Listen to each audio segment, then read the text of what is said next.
नमस्कार दोस्तों, स्वागत है आपका हमारे YouTube चैनल पर। रावण ने मरने से पहले क्या कहा था, जो हर किसी को जरूर जानना चाहिए। रावण भले ही एक राक्षस कुल का राजा था, लेकिन उसके जैसा दुनिया में दूसरा कोई व्यक्ति नहीं। इसलिए कहा जाता है कि रावण सिर्फ एक है। लंकाधिपति दशानन महाराज रावण अत्यंत ही बलशाली, महापराक्रमी योद्धा, परम शिव भक्त, वेदों का ज्ञाता और महापंडित था। रावण की विशेषताएं। जैन शास्त्र में रावण को प्रति नारायण माना गया है। यही कारण है कि जैन धर्म के 64 शलाका पुरुषों में रावण का नाम भी शामिल है। रावण ब्रह्मा ज्ञानी और बहु विद्याओं का जानकार था। वह कई तरह के तंत्र, सम्मोहन, इंद्रजाल और जादू जानता था। रावण के पास ऐसा विमान भी था जो अन्य किसी के पास नहीं था। इसलिए जब रावण मृत्युशैया पर पड़ा होता है तब भगवान राम अपने भाई लक्ष्मण को रावण ने राजनीति और शक्ति का ज्ञान प्राप्त करने को कहते हैं। क्यों राम ने लक्ष्मण को रावण से शिक्षा लेने को कहा? जब राम और रावण के बीच युद्ध हुआ तो रावण की हार हुई। रावण मरणासन अवस्था में था। तब भगवान राम से लक्ष्मण को रावण ने शिक्षा लेने को कहा। क्योंकि राम भी जानते थे कि रावण इस संसार के नीति, राजनीति और शक्ति के महान पंडित थे। इसलिए राम ने लक्ष्मण से कहा कि तुम रावण के पास जाओ, उससे जीवन से जुड़ी ऐसी शिक्षाएं प्राप्त करो जो तुम्हें और कोई नहीं दे सकता है। भगवान राम की बात सुनकर लक्ष्मण मृत्युशैया पर पड़े रावण के सिर के पास जाकर खड़े हो गए। लेकिन लक्ष्मण के काफी देर खड़े होने पर भी रावण ने कुछ नहीं कहा।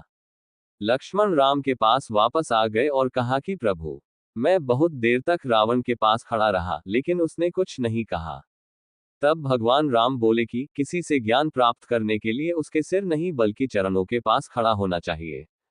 इसके बाद लक्ष्मण फिर से रावण के चरणों के पास जाकर खड़े हो गए और रावण ने मरने से पहले लक्ष्मण को जो बातें बताई, वह आज भी हर किसी को जरूर जाननी चाहिए।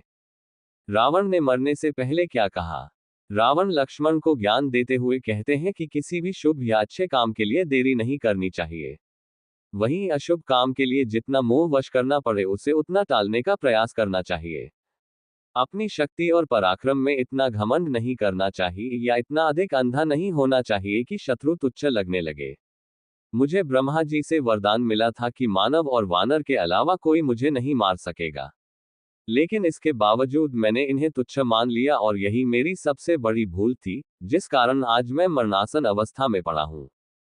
रावण का तीसरा उपदेश था कि अपने शत्रु और मित्र के बीच पहचान करने की समझ होनी चाहिए।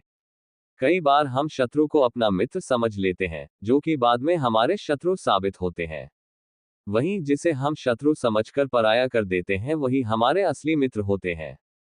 रावण ने लक्ष्मण को ज्ञान देते हुए कहा कि अपने जीवन के गूढ़ रहस्यों के बारे में किसी को भी नहीं बताना चाहिए, फिर चाहे वह आपका कितना भी सगा क्यों न हो। क्योंकि विभीषण जब लंका में था तब वह मेरा शुभेच्छु था, और जब वह राम की शरण में गया तो मेरे ही विनाश का कारण बन गया। रावण का आखिरी उपदेश था कि किसी भी पराई स्त्री पर बुरी नजर नहीं रखनी चाहिए, क्योंकि जो व्यक्ति पराई स्त्री पर बुरी नजर रखता है वह नष्ट हो जाता है। धन्यवाद। जय श्री राम।